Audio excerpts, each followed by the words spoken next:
Hal itu berlayar, mulai dibuka dengan sebuah lagu yang seolah-olah tanah timur itu benci dengan warga NTT. Bukan dikatakan baik, sonde baik, tapi lagu itu yang saya hanya ingat sepotong, yang dikatakan begini: pergi dan sirnalah kau dari kehidupanku.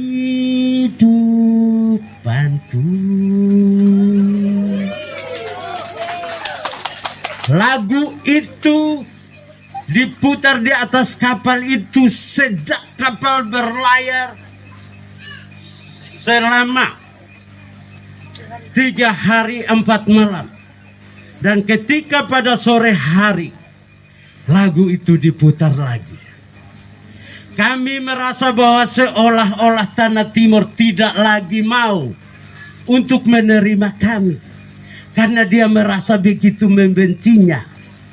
Makanya dia katakan kepada kami, pergilah, sirnalah kamu dari hadapanku. Dengan itulah kami bertekad, biarlah kita berlayar dengan kapal Kawanua-2 ini. Entah sampai di mana kita ditibakan, berarti itulah perjalanan kita. Dan memang sangat mengerikan ketika selama perjalanan, apabila di waktu siang kami berada di posisi laut yang agak dalam, sehingga tidak bisa melihat daratan yang ada di mana-mana, hanya laut yang biru. Ketika kami memandang ke belakang, hanya busa-busa air yang beriringan mengikuti kapal. Dan Bapak Ibu, dalam sejarah, ketika kami sampai di Selat Makassar, itulah yang disebut selat yang ombaknya sangat keras. Ombak menghantam kapal ini, airnya masuk, semua pada teriak. Ada yang katakan, Tuhan tolong, seolah-olah seperti tadi harapan firman Tuhan, bahwa seolah-olah tidak ada harapan lagi. Tetapi dari waktu ke waktu kapal berlayar, dan ketika melewati Selat Makassar, maka sudah jatuh tempo malam. Tetapi kota Makassar sudah kelihatan, lampu-lampu dengan bangunan yang luar biasa, walaupun kami hanya pandang dari jauh. Tapi kami tidak tahu di manakah ini. Lalu awak kapal berkata, kita sudah memasuki kota Ujung Pandang. Inilah pandangan yang pertama. Lalu malam itu juga kita tetap berlayar sampai tanggal hari Minggu tanggal 23 Oktober. Kami tiba di kota Mamuju. Pertama kali kapal Kawanua berlabuh untuk mempertanggungjawabkan warga transmigrasi yang 100 kakak dan dengan 315 orang tadi. Orang NTT memang di gunung, dan akhirnya begitu kapal berlabuh di kota Mamuju, betapa senangnya. Kebetulan kapalnya agak dekat-dekat dengan laut yang dangkal. Mereka terjun masuk di dalam kapal, di laut. Mereka mandi, senang. Tetapi di situ ada suatu ciptaan Tuhan yang luar biasa, yang bernama ubur-ubur kalau orang di sini, yang begitu mengena badan, gatal dan membengkak. Akhirnya mereka berkata lagi, dosa apa lagi ini?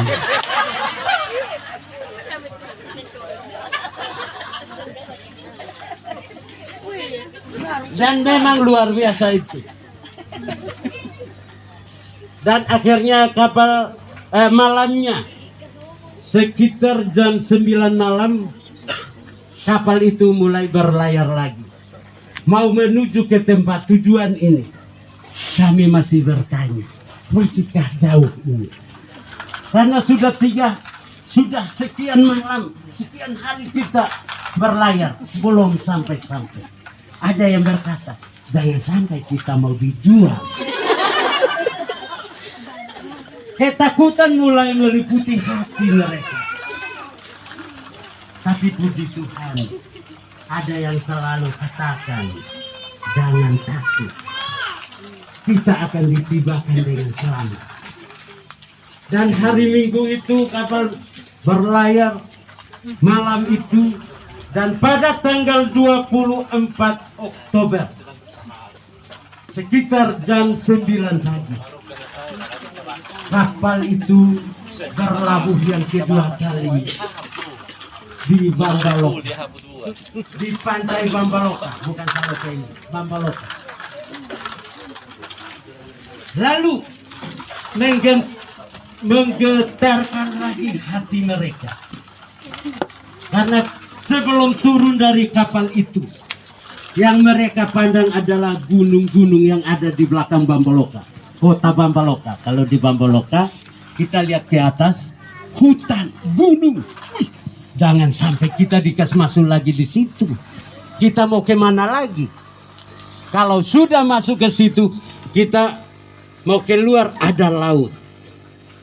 Nah, itulah rasa takut lagi. Kemudian dibawa sampan yang untuk menjemput barang dan orang-orang 100 kakak dan 315 orang dibawa turun ke darat, yaitu Bambaloka. Di situ masih istirahat, masih dijamu dengan luar biasa. Tadi mungkin pembuka acara katakan manajer pertama kali kebetulan Ambon, tapi pernah tinggal di NTT di Kupang, di kampungnya dekat kampungnya Pak Anton. Beliau berusaha untuk sambut warga NTT dengan baik, bersama dengan kepala desa, musyawarah, lalu disambut dengan dipotongkan sapi 1 ekor. Semangat lagi. Lalu setelah itu sekitar jam 3 ke jam 4 mulai dijemput lagi dengan tahap yang kedua.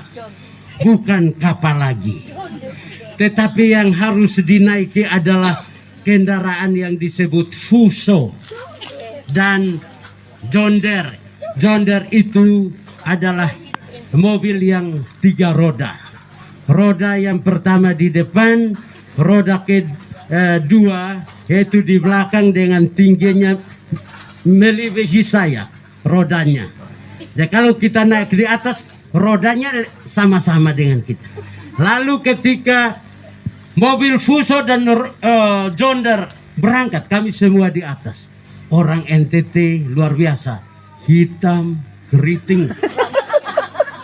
Begitu naik kapal mobil-mobil itu, pada saat itu musim kemarau, debu luar biasa. Jadi begitu datang dari Bambaloka, mobil berlari, waktu kejar, akhirnya debunya naik. Semua rambut keriting itu menjadi putih dan luar biasa. Ketika tiba di untuk ke 100 kakak itu tadi dibagi menjadi 2. 50 kakak untuk SP2 ini, 50 kakak untuk blok 27 dan SP1 depan Bapak Abel Simamora. Tetapi dari waktu ke waktu, ketika semua tiba di lokasi sebagai warga gereja, kami bingung untuk beribadah di mana sebenarnya. Kami minta tempat dari kepala unit. Pak, adakah tempat untuk kami beribadah hari Minggu? Karena kami turun hari Sabtu 24. Maka pada tanggal 31 Oktober, tanggal 30 Oktober kami berjuang untuk hari besoknya beribadah. Di mana tempatnya? Kami diberikan kesempatan untuk memilih rumah yang kosong. Rumah yang kosong itu adalah rumah nomor 98 di depan rumah Bapak Domingus Leo. Dan tempat itu adalah rawa-rawa. Dan karena rumah transmigrasi dibuatkan tempat tidurnya dari kamar depan sampai ke kamar belakang. Kemudian kebetulan rumah itu ada sebuah tunggul di dalam rumah itu yang melewati dek.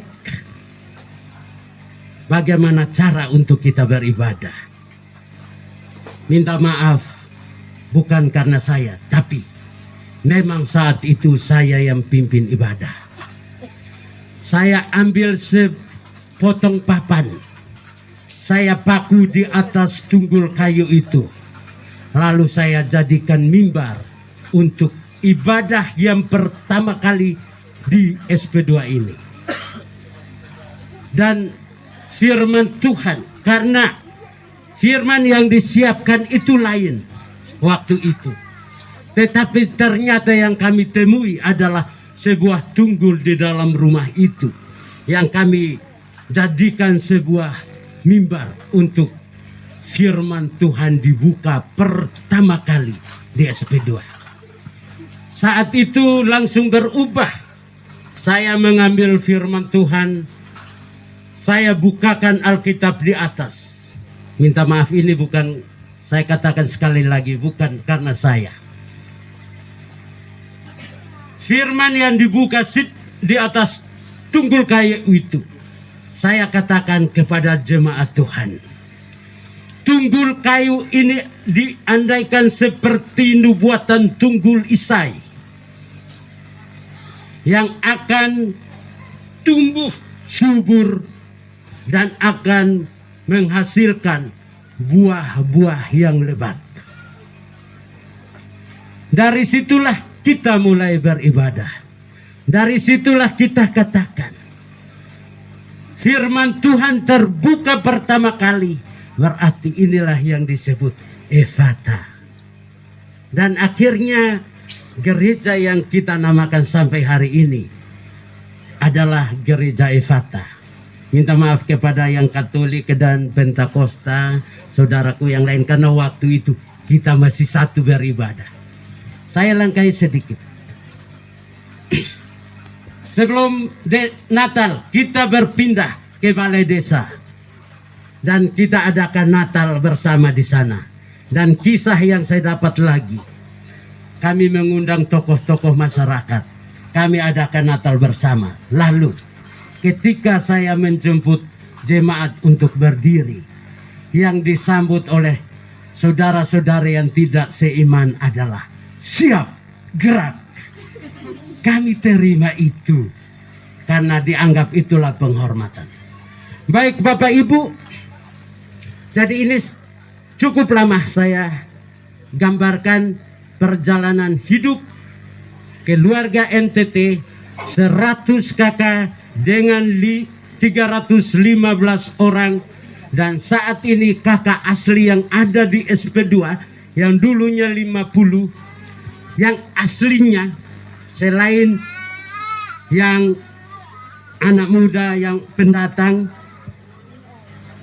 masih sisa 20 kakak. Ada di antara ke-20 kakak ini ada 3 janda dan ada 1 duda. Puji Tuhan, mereka menjadi orang tua yang masih kuat dan tegar. Dan dengan demikian kami berpikir dalam jangka waktu 1 minggu untuk lakukan ini. minta maaf kepada saudara bapak, ibu, bapak, nenek. Saya minta maaf sekali lagi. Peristiwa ini saya yang pikirkan, bukan Pak Manase yang pikirkan. Dan peristiwa ini saya pikirkan, lalu saya sebarkan ke beberapa orang tua. Mereka katakan, tolong dibikinkan. Karena saya ingat, minta maaf Bapak Paulus Abi, beliau yang termasuk orang tua kami yang sudah tua, katakan begini, tolong dibuatkan ulang tahun itu. Siapa tahu tahun depan saya tidak ada lagi. Dan yang berikut, kami buat ini bukan untuk yang tua-tua ini, tapi yang kami buat adalah untuk anak-anak muda dan anak cucu cecek kami yang akan datang. Karena tanah timur sudah benci, berarti kami tetap akan hidup di sini sampai anak cucu cetek. Kami tidak tahu sampai turunan keberapa. Jangan sampai ke depan ada yang bertanya, suku apakah kamu? Mereka katakan kami suku NTT. Sejak kapan kamu tiba di sini? Kami tidak tahu. Maka itu kami sampaikan bahwa dengan ringkasan singkat ini kami akan memperbaiki, kami akan bukukan, dan mungkin dari waktu ke waktu kami akan buat untuk anak-anak kami bisa mengingat dan mereka berpegang teguh.